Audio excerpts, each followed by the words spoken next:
बिस्मिल्लाहिर्रहमानिर्रहीम। अस्सलामु अलैकुम स्टूडेंट्स, उम्मीद है आप सब लोग खैरियत से होंगे। मैं चैप्टर नंबर 19 का टॉपिक यानी ज़ारो रिएक्शन स्टार्ट कर रहा हूँ।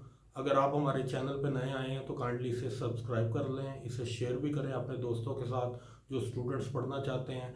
बेल आइकन पे भी आप क्लिक कर दीजिएगा। तो कैनी ज़ारो रिएक्शन हम स्टार्ट कर रहे हैं, that is about aldehyde and ketone. पिछले लेक्चर में आपने देखा था एल्डोल कंडेंसेशन। आपने देखा था ऐसे एल्डिहाइड एंड कीटोन जिनके पास अल्फा हाइड्रोजन होती है वो एल्डोल कंडेंसेशन देते हैं, और जिनके पास अल्फा हाइड्रोजन नहीं होती वो कैनिज़ारो रिएक्शन देते हैं। कैनिज़ारो रिएक्शन बेसिकली एक सेल्फ ऑक्सीडेशन रिडक्शन रिएक्शन है। इसमें एक एल्डिहाइड या कीटोन का पार्ट ऑक्सीडाइज हो जाएगा और दूसरा रिड्यूस हो जाएगा, और इसमें भी कैटालिस्ट जो होता है वो एज अ बेस इसमें एज अ कैटालिस्ट यूटिलाइज होती है। मैं पहले आपके सामने रिएक्शन लिख रहा हूँ, फिर हम इसका मैकेनिज्म करेंगे। तो देखें, फॉर्मेल्डिहाइड वो एल्डिहाइड है जिसके अंदर कोई अल्फा हाइड्रोजन नहीं होती। उसकी रीज़न यह है कि इसमें अल्फा कार्बन ही नहीं होती। तो ये है फॉर्मेल्डिहाइड।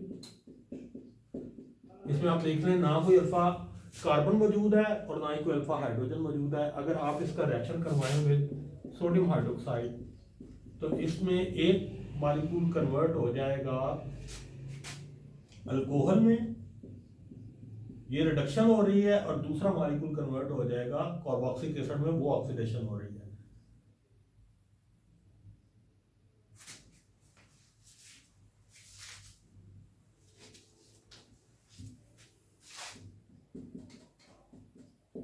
ये कार्बोक्सिलिक एसिड के सोडियम साल्ट में कन्वर्ट हो गया, ये ऑक्सीडेशन हो गई है, ये रिडक्शन हो गई है। आप जानते हैं कि एल्डिहाइड की रिडक्शन करें तो अल्कोहल बनती है, और अगर एल्डिहाइड या कीटोन की ऑक्सीडेशन करें तो उससे कार्बोक्सिलिक एसिड बनता है। तो ये बेसिकली सेल्फ प्रोपोर्शनल रिएक्शन है। ये एक पार्ट ऑक्सीडाइज हो जाता है और दूसरा पार्ट रिड्यूस हो जाता है। अब हम इसका जरा मैकेनिज्म देखते हैं। ये बेस कैटालाइज रिएक्शन है, ये यानी इसमें OH negative as a base में हेल्प करता है। देखें जरा मैकेनिज्म।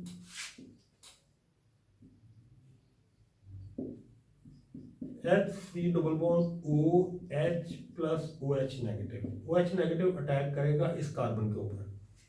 इसके नतीजे में ये आपको कॉम्प्लेक्स A9 डेवलप हो रहा है आपके सामने, HCHO नेगेटिव, और यहाँ पर आ जाएगा OH। ठीक है, अब ये अटैक करेगा अपने दूसरे फॉर्मेल्डिहाइड के मॉलिक्यूल के ऊपर।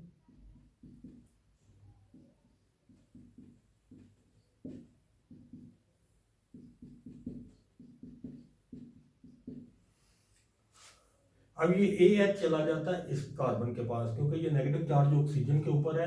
ये फोर्स करता है हाइड्रोजन को कि वो लीव करे ताकि यहाँ पर डबल बॉन्ड आ जाए। तो इसके नतीजे में जो आपको प्रोडक्ट मिल रही है इस हिस्से से वो बनेगी CH3O नेगेटिव। ये अल्कोहल का अल्कोक्साइड आयन डेवलप हो गया, और ये हिस्सा कार्बोक्सिलिक एसिड में कन्वर्ट हो जाएगा, plus HC double bond OH।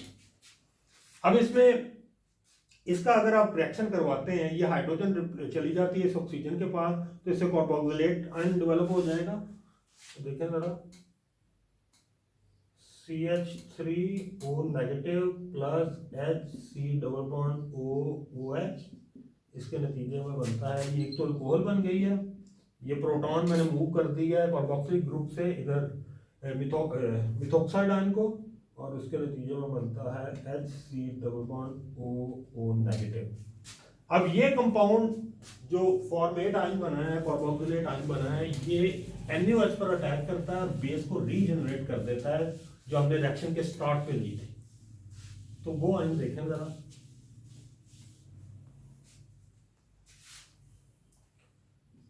HC double bond O negative, ये रिएक्ट करता है विद सोडियम हाइड्रोक्साइड। इसके नतीजे में बनता है कि HC डबल बॉन्ड ONA, और आप देख लें ये आपकी बेस OH नेगेटिव रीजनरेट हो गई है। तो ये आपका कैनिज़ारो रिएक्शन मैंने आपको कंप्लीट करवा दिया है, इसका मैकेनिज्म भी हमने कर लिया है। अब इसके नेक्स्ट जो टॉपिक आपकी किताब में दिया हुआ है वो हालो फॉर्म रिएक्शन है। हालो फॉर्म रिएक्शन देते हैं सिर्फ वही aldehyde and ketone, methyl ketone ये रिएक्शन देते हैं, और एसिटाल्डिहाइड ये रिएक्शन देता है। ये बेसिकली इससे एक टेस्ट डिराइव होता है जिसे हम आयोडो फॉर्म कहते हैं। पहले हम उस पर भी उसकी तरफ भी हम जाएंगे, पहले हम रिएक्शन की तरफ आते हैं। हालो फॉर्म,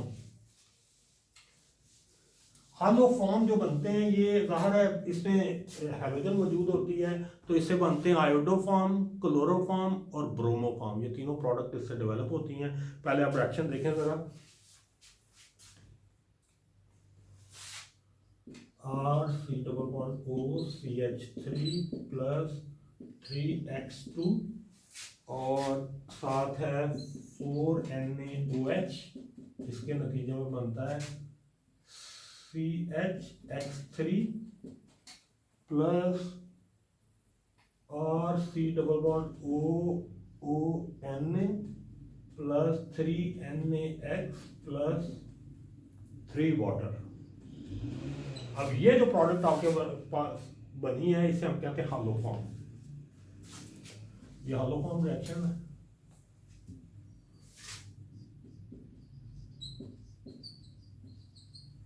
अगर आपने यहाँ पर क्लोरीन ली हो तो यहाँ पर बनता है क्लोरोफॉर्म, अगर ब्रोमीन ली हो तो यहाँ पर बनता है ब्रोमोफॉर्म, और अगर आपने आयोडीन ली हो तो इसे हम कहते हैं आयोडोफॉर्म। अब ये जो आयोडोफॉर्म है, इन तीनों में से जो आयोडोफॉर्म है इसे हम एज अ टेस्ट यूटिलाइज करते हैं। जो केमिकल इंडस्ट्री है उसमें एज अ टेस्ट इसे यूज़ किया जाता है, क्योंकि ये यूज़ होता है to differentiate between methyl ketones and other ketones. इसी तरह एल्डिहाइड्स में एसिटाल्डिहाइड ये रिएक्शन देता है, बाकी एल्डिहाइड ये रिएक्शन नहीं देते। इसी तरह ये टेस्ट यूज़ किया जाता है to differentiate between ethanol and other alcohols, क्योंकि बाकी अल्कोहल ये रिएक्शन नहीं देते, सिर्फ इथानॉल ये रिएक्शन देता है। तो ये दोनों टॉपिक्स जो हैं वो मैंने आपके कवर करवा दी हैं। एक कैनिज़ारो रिएक्शन है और एक हालो फॉर्म रिएक्शन है। नेक्स्ट लेक्चर में हम जो है वो इसके ऑक्सीडेशन रिएक्शन वगैरह को स्टडी करेंगे। Thank you.